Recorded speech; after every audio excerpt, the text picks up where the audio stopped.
Five, four, three, two, one.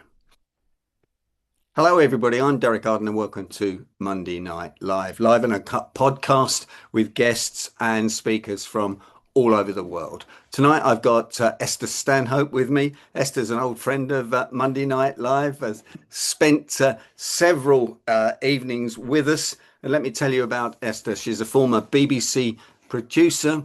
She's an award-winning author and is an international TEDx speaker. Welcome, Esther. Fantastic to have you back with us. Tell us what you've been up to. Hello, Derek. Thank you for having me back. Mwah, mwah, mwah. I know that this is meant to be evergreen, but we are the week of Valentine's, so love is in the air.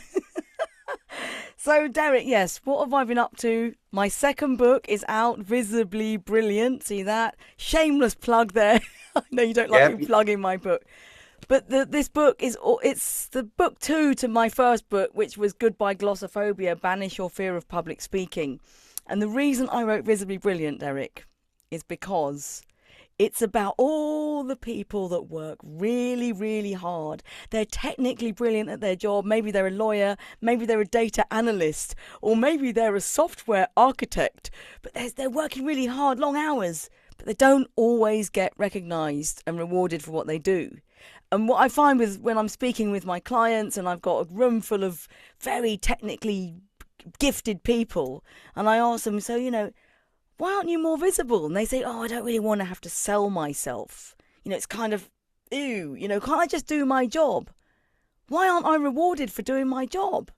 And then they go, I don't really want to have to go on LinkedIn. I don't want to toot my own horn.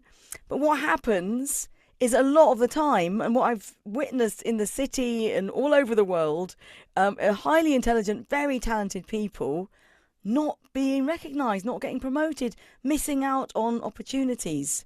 And that's why I decided to write the book. Now, Esther, is that I got a feeling it's worse with women than it is with men, or am I not allowed to say that? And is it linked to the imposter syndrome? You can say that if you like, Derek. I have first-hand experience of experiencing crippling imposter syndrome, and also I do speak at a lot of women in leadership events. I've got a lot of female clients that have really struggled with that feeling of, will I be criticized? Will they cut me down? My voice is a bit high. I'm not quite as confident as the people that speak with really loud voices that are well educated. And so what I find is quite often there's definitely a gender disparity, and also people that might not sound as intelligent or as well educated as other people.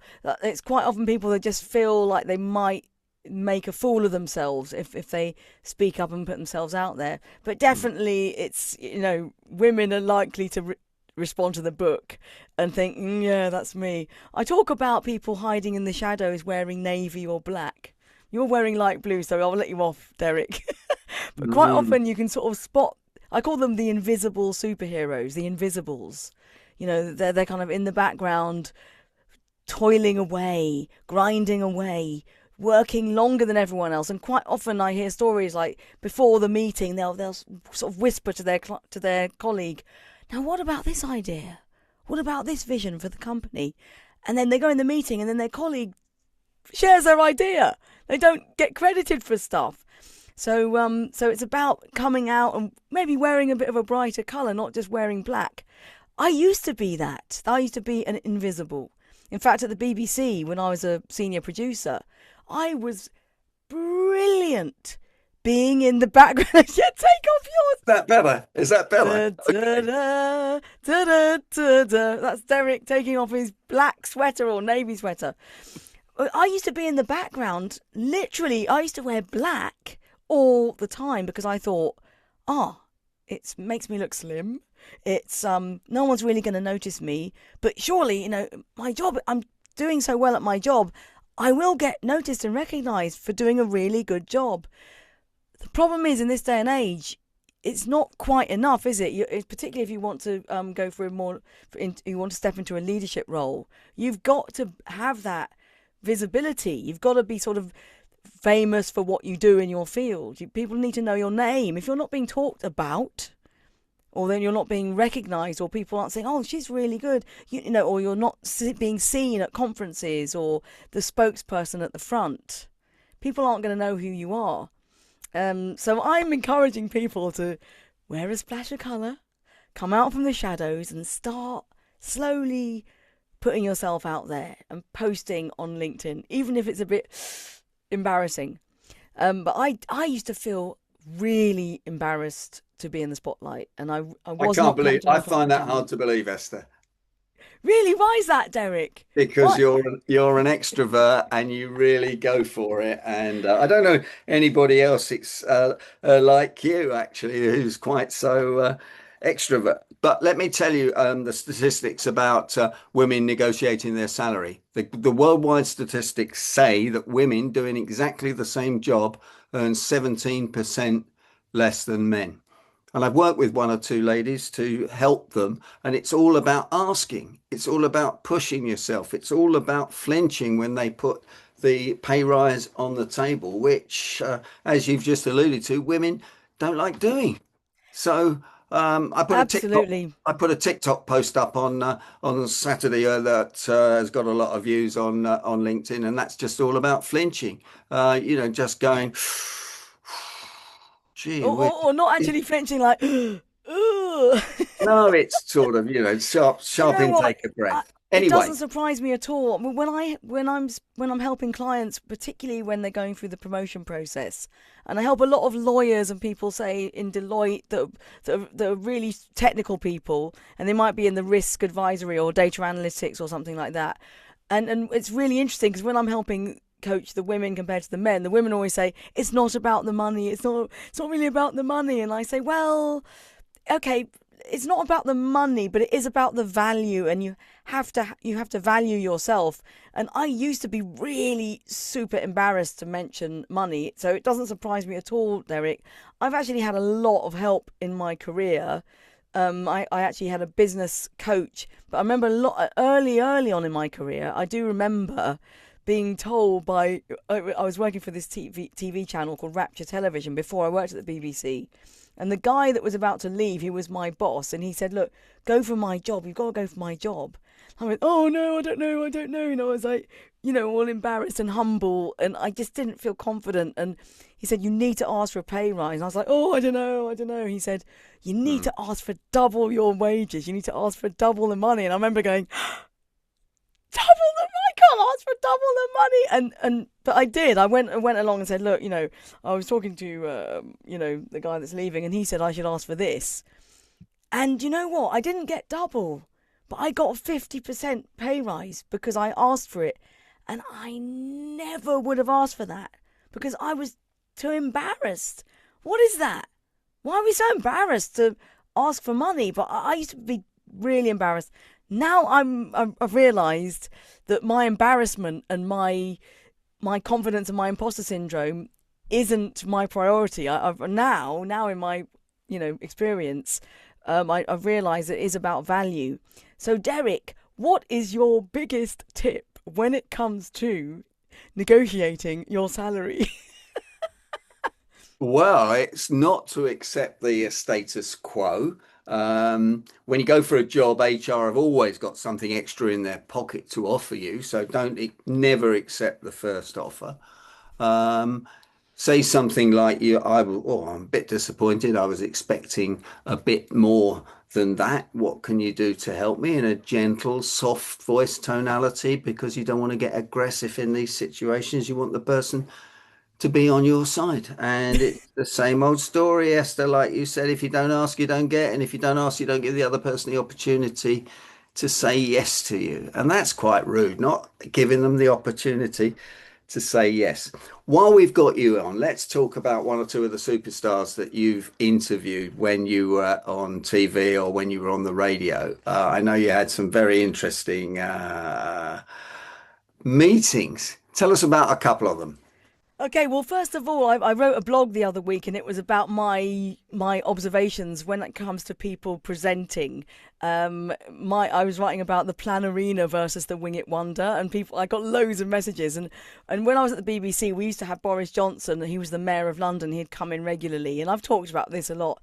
But I remember meeting Theresa May before she was the Prime Minister, and they were like the exact, they were the perfect specimens of the Wing It Wonder versus the Planarina. And most people put one of those categories. So the Wing It Wonder, somebody like Boris Johnson, he'd come in and he did not want a script. He did not want to prep. He wanted 5 seconds of prep time. Like, okay, you're talking about housing in 3, 2, 1, go. That was his prep. He didn't want to.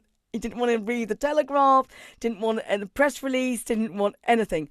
But he would wing it. But at the time when he was mayor of London, he could kind of get away with the call-in show because the people that were calling in would sort of lead the agenda, and he could respond to people, and he was really good at winging it in that particular position on air as a broadcaster. However, if you're winging it all the time, if you're Prime Minister, you can't quite get away with no prep. So I always say to people that like to wing it, they're good off the cuff. It's really good if you improvise. If you can improvise, I always say you do have to prep. You can't get away with not doing your homework and not understanding what the context is. However, it's a really good skill to be able to riff and improvise as you go along. But then the other specimen, the Planarina type, so Theresa May would come in and she literally would not go off-piste. She wouldn't go off on any tangent. And I remember one time I was producing Vanessa Feltz's show, and Vanessa said, "So, what kitten heels are you wearing today?" And she said, "I'm not here to talk about fashion. I'm here to talk about housing. And let's talk about the policy of blah, blah, blah, blah." And, it was just, she would not veer from the path. Solid, stable and secure. She just wouldn't come off script. So, and those two examples are really interesting because most of us can put ourselves in that category. So what are you, Derek? Are you a wing it wonder? Or are No, you a Planarina? I'm a Planarima, definitely. Are you? Although I was saying to somebody last week, I was preparing for this, I was over preparing for this Probus talk, and I said I could just go in there and do it without any planning because it's all up here. I've done it so many times, but I really want to get it right. And I was telling you that I did an analysis of body language on the talk, and I looked at Prince Andrew, although he's not a prince anymore, is he? I looked at Oh, Lord Mandleton. I think he's still a lord at the moment, but he won't be was he wearing trousers? much longer. Oh dear, oh dear. I don't understand why people don't spot people who are setting them up. I don't understand that. I mean, these cameras were everywhere in Epstein's house. They must have been fairly obvious to anyone with half a brain and a bit of sensory acuity that there was some issues going on there, particularly when you're accepting gifts and bribes. But he doesn't remember receiving £75,000. I think I'd remember, wouldn't you? Yeah, I think I probably would. I mean, it's not loads of, I mean, it's a lot of money, but it's not, earth-shattering amounts of money. I mean, but it's just it's all very, very disappointing. It's very, very I think it's called disappointing. a bribe under the Bribery Act 2011, actually. Yes. Uh, we So won't. with the body language, Derek, what was your biggest insight?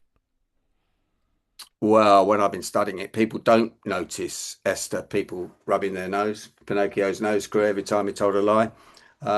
Secondly, they don't notice uh, uh, praying for help, or this one, which is a very confident gesture. It's called steepling. They don't notice when people move back because you ask a difficult question, or move forward because they want to buy, and they're the five most simple ones. But I've been studying body language for 20 years and go into meetings with clients and advise them on it. And next week we got Andy Halliday on, and he was a policeman for 31 years, and he would have been studying body language. So maybe we'll ask him next week. He's on the show now, but we'll talk to him later. So I love this Maybe he one. won't join us if. Oh, what? That's a Is hard. that steepling that way round?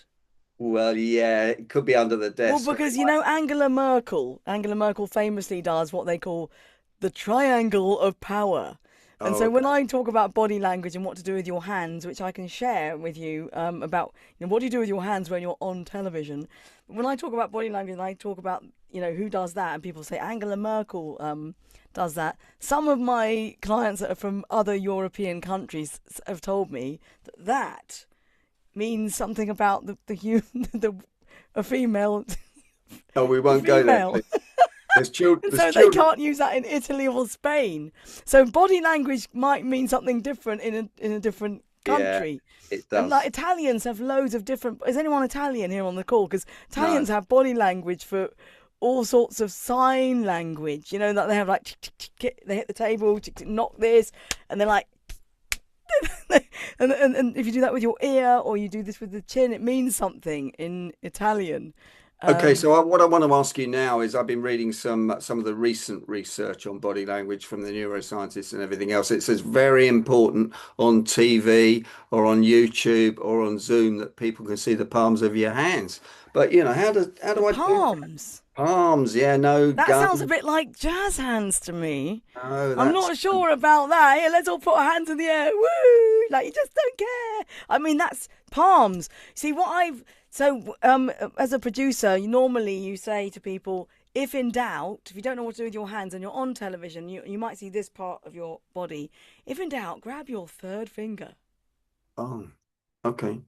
You see, now what you'll see is when if you watch Strictly Come Dancing, Claudia Winkleman and Tess Daly, they always stand like this. And also, if you're broadcasting, you're meant to have your elbows at a right angle because this is the kind of business area, and so you want to be a good sort of shape.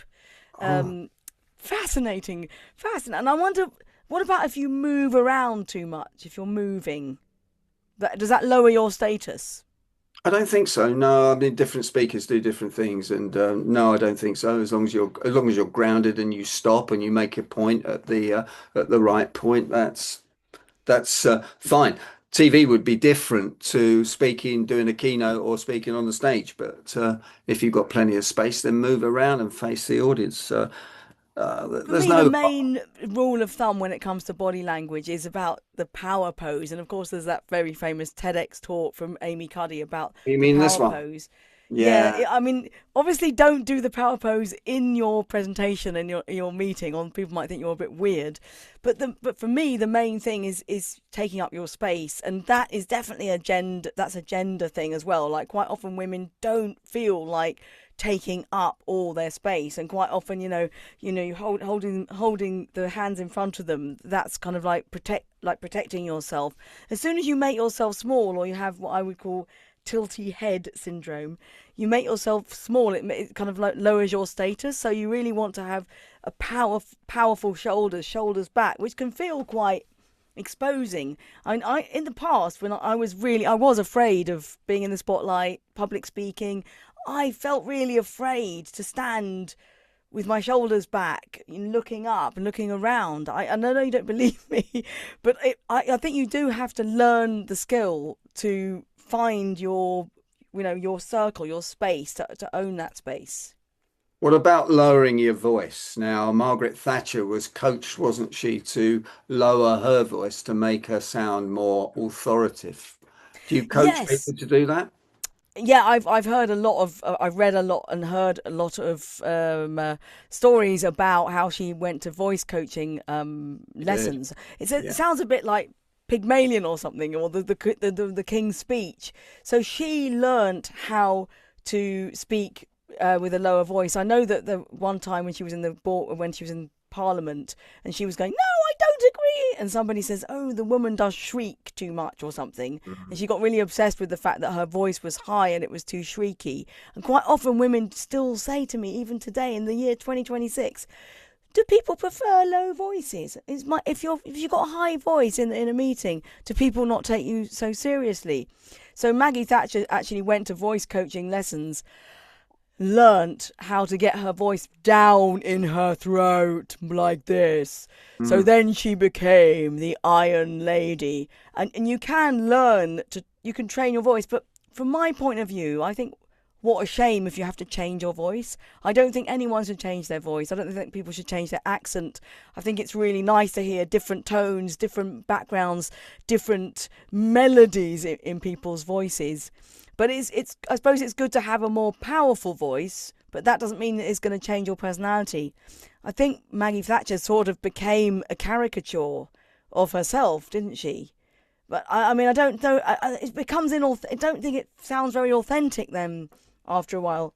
But I have I don't think heard I that don't if you think go people. down at the end of your sentence, Mm, you have more gravitas. you do, you Whereas do. if you have your sentence that goes up at the end, maybe you don't have so much gravitas, but maybe when you finish your sentence with a real definite downturn, it gives you It's a more status. I mean, it's a good way of asking a question, isn't it? With the upper tonality at the end, which is what the Australians do, but it gets a bit boring. When you're in Australia, after about a week, you start doing it yourself and getting into that right at the end of the sentence. But you can repeat it and ask a question in I mean, that I think it's in that really, format.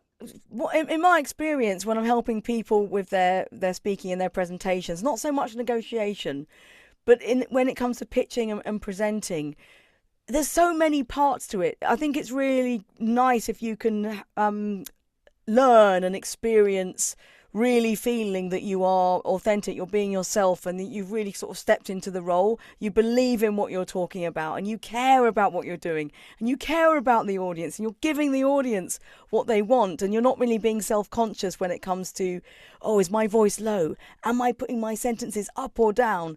I think it's really nice to sort of be present with your words almost.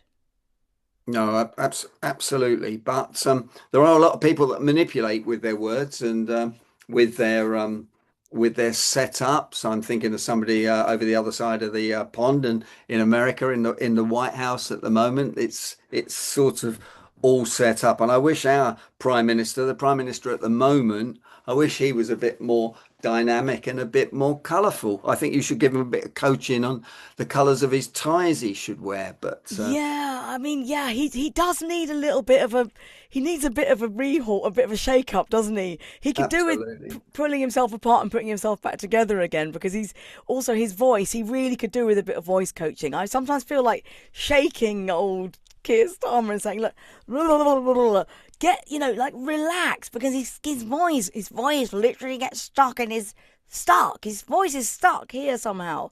And I I feel think like it, saying, come on, if you're really up for doing this really well, shake yourself out a bit more. I think he's had the wrong advisors, hasn't he, really? I think he's had the wrong people behind him. They said Gordon Brown had advisors to read body language, but he never got it, the story was, whereas Tony Blair did get it, and perhaps David Cameron did, and Boris Johnson was just an operator. And anyway, we don't talk politics on this program, Don't we, Derek? so that's good. What Or other football. or No football? politics, No. no football.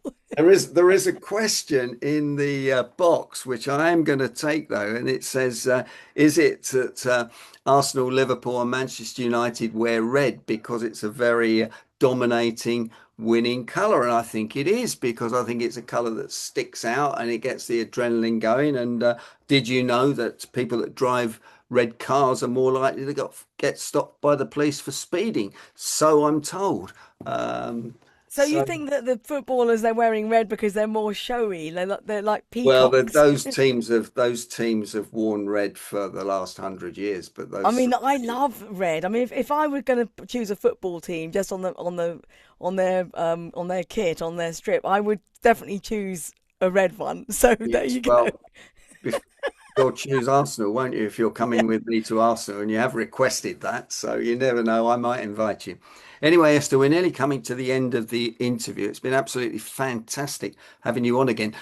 One last tip for 2026 for anyone on the show now or anyone watching this on YouTube or listening to this on the podcasts from you.